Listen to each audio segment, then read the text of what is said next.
We rolled into Apple Valley, Utah, with the rugged beauty of the Zion National Park as our backdrop. Blair was here to tackle the Zion 100, an epic ultramarathon put on by Vacation Races. The energy was high, and we were ready for an adventure.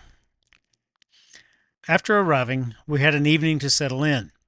The campsite buzzed with excitement as runners and their crews swapping stories under the starry desert sky. It felt like the calm before the storm. The next morning was slow and sweet. We sipped coffee, chatted with our camp neighbors, and Piper had a blast teasing Miles, the neighbor's dog, who was tethered on a lead. She danced just out of reach, tail wagging like a metronome. Starting to smell a little bit like a porta-john in there. I wonder why. Just about 6 or 8 hours of sun and it Gets right. changes the palate.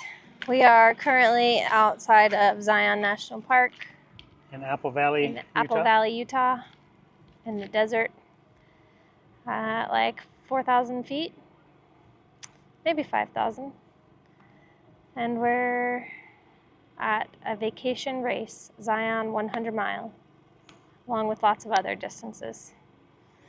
But the max is 100, so I might as well do the max. Oh, yeah. So, we're at the race expo. Yep. And they So we allow camped. camping. We camped right there last night. That's our van. Piper's in there hanging out right now. And we got a cool neighbor. And a good, cool dog. Miles. They've been playing.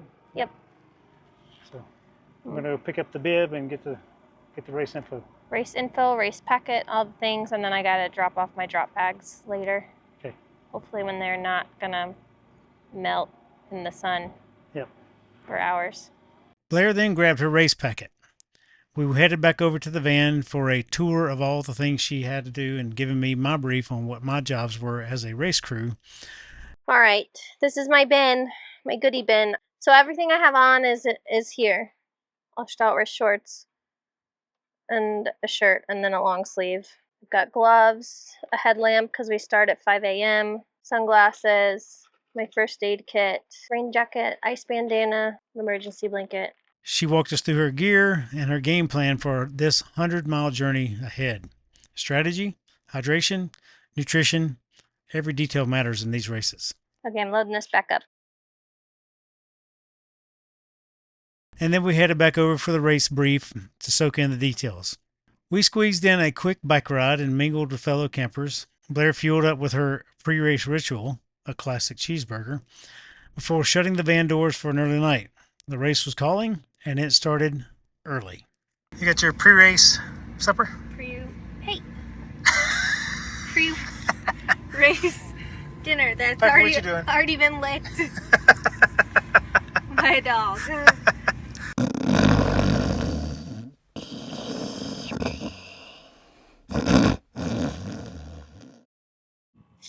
Hey, Sleepy. Did you start snoring? It's a tough life, huh? Good morning, world. I'm making coffee, and Blair's making feet prep. We are 4:30-ish in the morning on race day. The parking lot is filling up. Everybody's sitting in their car staying warm. We just woke up and got up in our van. Piper is still She's questioning in the bed. her life choices. What kind of family did you get brought into? Is what you're thinking. It was hard to wake up at 4. Yeah. I slept great for about an hour and a half last night, and then I didn't sleep great for about an hour and a half. It's 10 minutes to go, Blair. Are you ready? Happy race day. Happy race day. Best of wishes. Best of luck. Do you, Blair? Thanks. Race morning kicked off before dawn. Blair was off, her headlamp bobbing in the darkness with the hundreds of others. I headed back to the van for some video work, keeping an eye on the clock for her first checkpoint. Almost sunrise. Well, maybe not. Hour and 20 minutes in. 6.2 miles down. 2 pee breaks. 1 poop break. We're going uphill.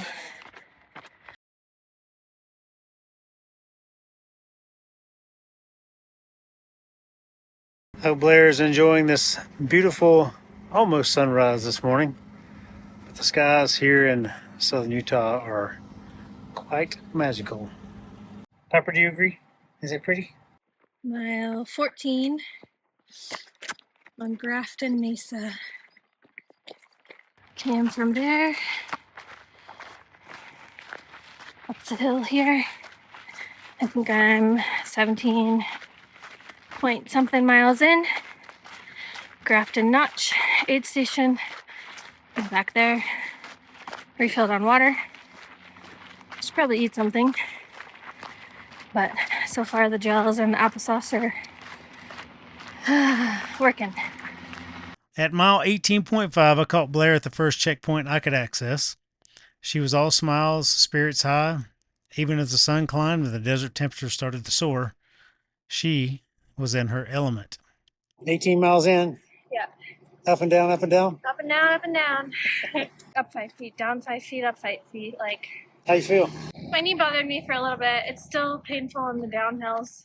I'm probably gonna have some blisters on my right foot. Probably glad to see you. Yeah. But, 18 miles in. Yeah. Only 87 miles. 4 more of those to go. Yeah. Okay. Get on it, Blair. 3 minutes later. Yep. See you at mile 43. I will see you soon. Are my teeth clean? Yep. Brush my teeth. Love you, Rick. Love you. Have a good day. You too. Bye. Love you.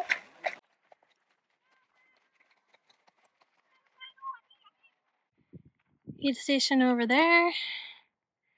This is where I'll come down in the next 12 miles to the desert. Oh, I see Brad somewhere over there, hopefully. Almost 6 hours in. Keep moving. It'd be hours again before I would see her at mile 43.5. While waiting, Piper and I made fast friends with other spectators and other pups. The desert was alive with stories, laughter, and wagging tails. Then came a text from Blair at the 35-mile aid station. This was very unlike her. Something felt off. In all her other races, she's never sent a message like that, and my worry started to creep in.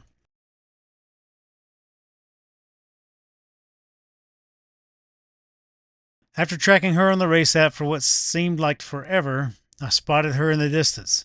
She was moving slower than usual, and when she reached the aid station at mile 43.5, well, you see what happens next. Spot. What's that? Desert runner.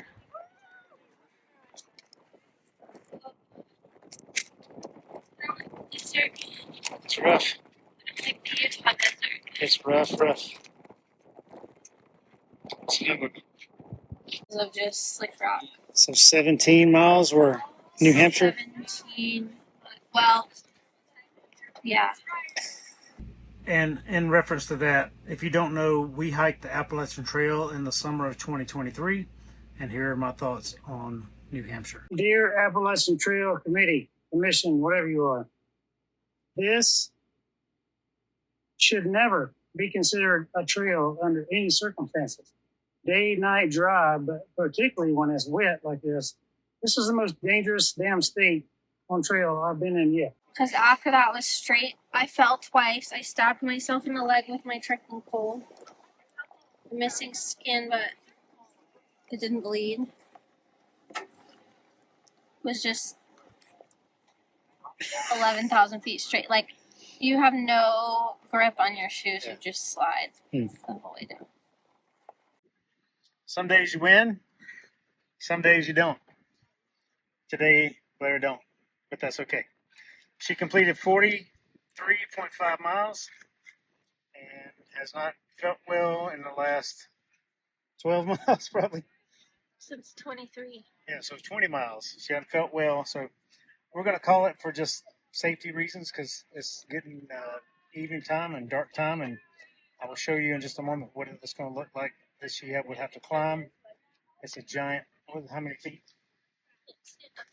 5,300? I don't know. Some giant hill over here. I'll show you what it looks like. Anyway, we're going to turn in the number and try again another day. Thank you all for your support. We still love you all, and See you down the road. Dropping out of this race was one of the toughest calls Blair has ever made. But I was relieved because for the first time in all of her races ever, I was genuinely worried about her safety and health. She listened to her body, and I couldn't be prouder. As we headed back to Salt Lake City, the weight of the race lifted. Piper got in some zoomies out in the open field, and we soaked in the breathtaking sunset over the mountains. The Zion 100 didn't go as planned, but this adventure, full of heart, connection, and resilience, was definitely one for the books. Here's to the trails we conquer, the ones we don't, and the moments that make every mile worth it.